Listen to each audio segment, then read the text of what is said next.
Gaueko 11:56 bina amaitu da Realak eta Betisek anoetan jokatu duten lehen mailako 35. jardunaldiko norgehiagoka, eta honen bestez Rino Mataratzorenek oraindik ere ez dute datorren urtean lehen mailan jarraitzea matematikoki bermatuta. Gogora ezagun, aurreko jardunaldian biek ala biek ligako konpromezuak izan zituztela, batetik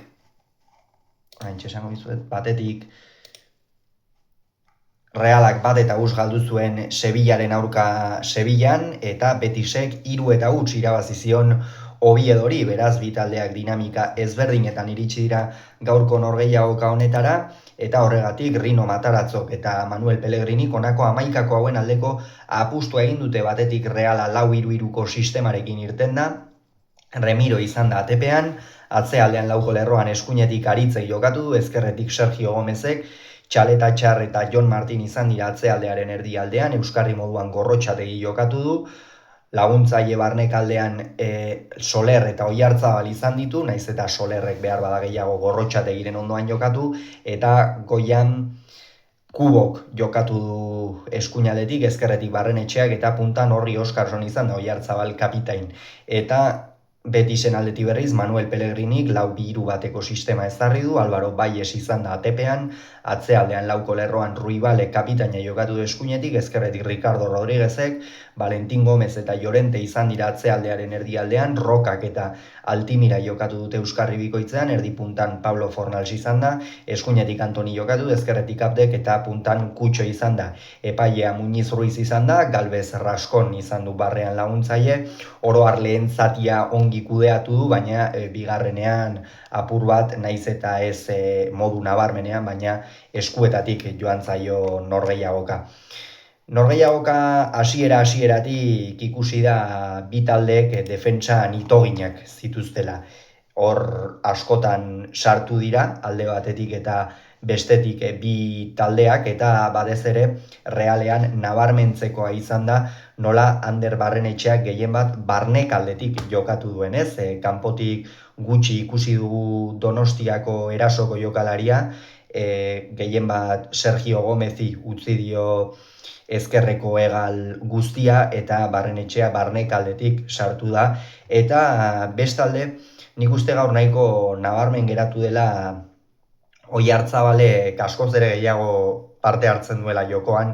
aurrean erreferentziazko beste jokalari bat baldin badauka, ez? Gaurko kasuan Horri Oskarson izan da, hor puntan, eta esango nuke Oiartzabalen eragina jokoan askoz ere handiagoa izan dela, eta horregatik lehenengo minutuetan Realak erritmo handiarekin, ritmo altuan mugitu du baloia, baina jokalari guztiak erasoan egon diren bezala horrek gero noski arriskua dakar, eta Betisek ere sekulako arriskua sortu du, hor Realak izan ditu pare bat 3 akats, eta ondoren Betiseko jokalariak iaia bakarrik geratu dira Alex Remiroren ate aurrean, gaurkoan kaskanteko jokalariak norgehiagoka bikaina jokatu duela esan daiteke,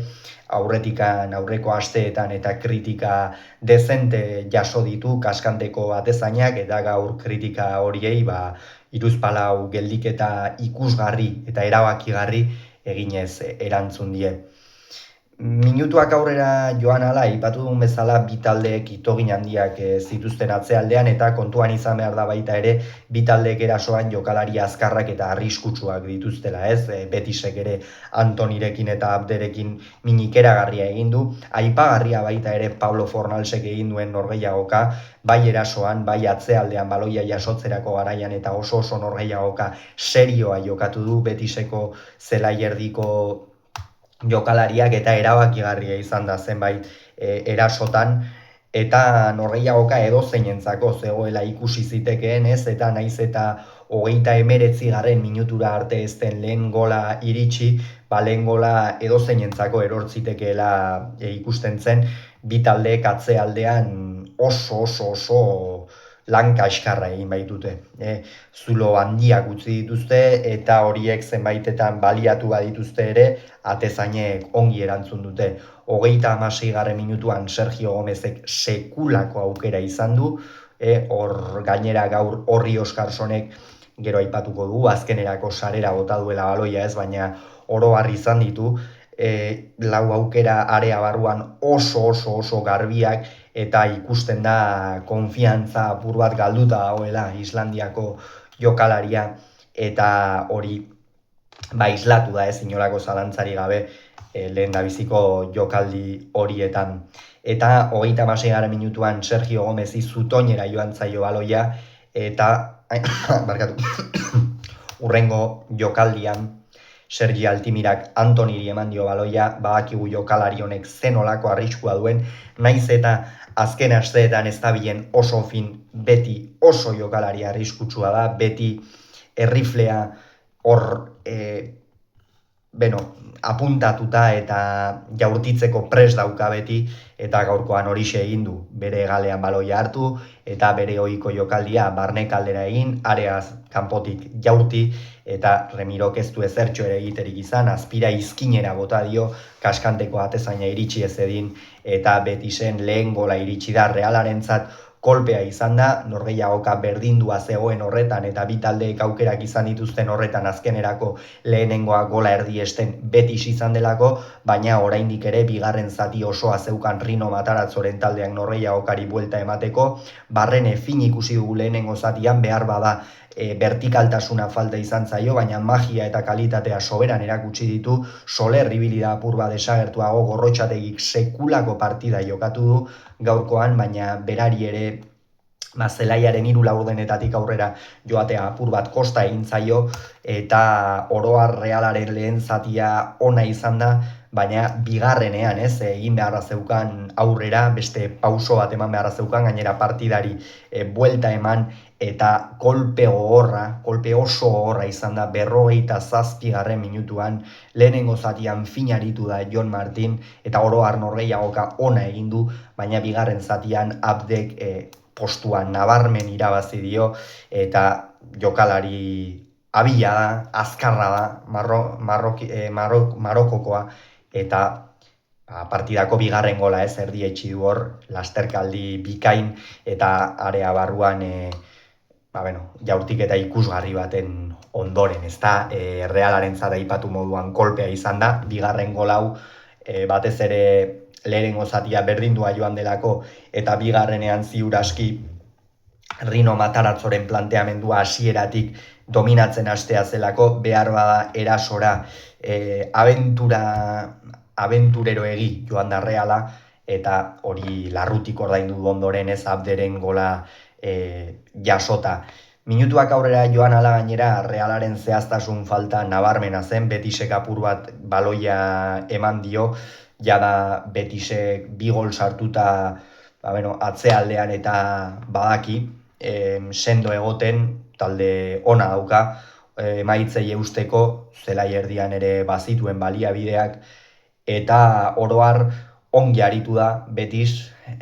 urrengo minutuetan bere partida eginez, eta Realari kosta egin zaio, egia da zuloak bilatu dituela tarteka, baina egaletako jokalariak ez ditugu behar bezain besteko sakontasunarekin ikusi, ondoren zelai erdian ere zenbaitetan zehaztasun falta handia, baloi gehiegi galdu dituzte, eta hori onartezina da maila honetan, hainbeste baloi zelai erdian galtzea, gero larrutik ordaintzen delako, eta hor Reala arazo batean sartuta zegoen, baina erreakzioa bere alakoan egin du, 74. minutuan eta 78. bai Gorrotxategi eta bai Oiartzabali biei ala biei 2 gol kendu dizkiete, baina ikusten zen oraindik ere Reala partidan sartuta zegoela, oraindik ere abaguneak izan zitzakeela, Betis atzealdean ez zegoela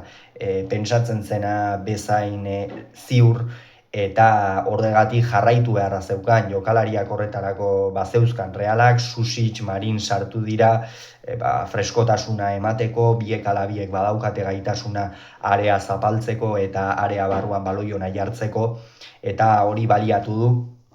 eta 2 gol balio gabetu dizkiote Realari, horregatik hor Manuel Pellegrinik argi eta garbi ikusi du, 4 minututan 2 gol sartu dizkiote, eta naiz eta jokoz kanpoko posizioan izan aldaketak egin beharra zeuzkala, eta hor Isco, Bellerin eta Amrabat atera ditu, Fornals, Ricardo Rodríguez eta Altimira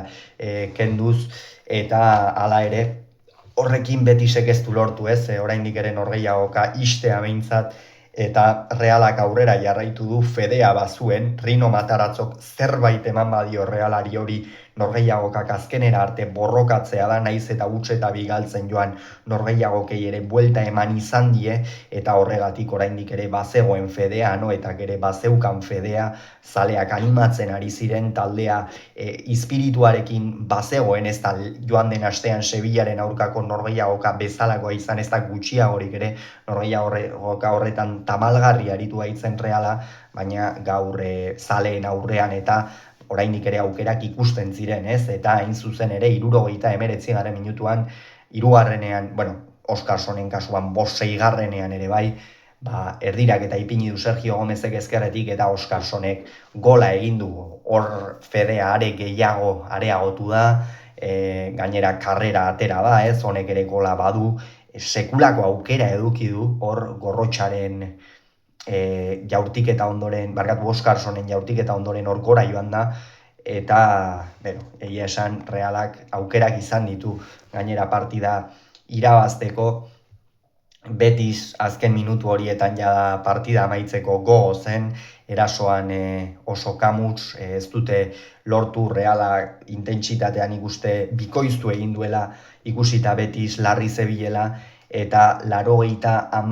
minutuan etorri da bigarren saria, aurretik ere aukerak izan ditu, baina Aitor Ruibalekei eskuan eman dio baloiak eta ondorioz Muñiz Ruizek nabarmen penaltia adierazi du, hor penalti garbia izan da, naiz eta Diogo Llorenteri txartela atera dion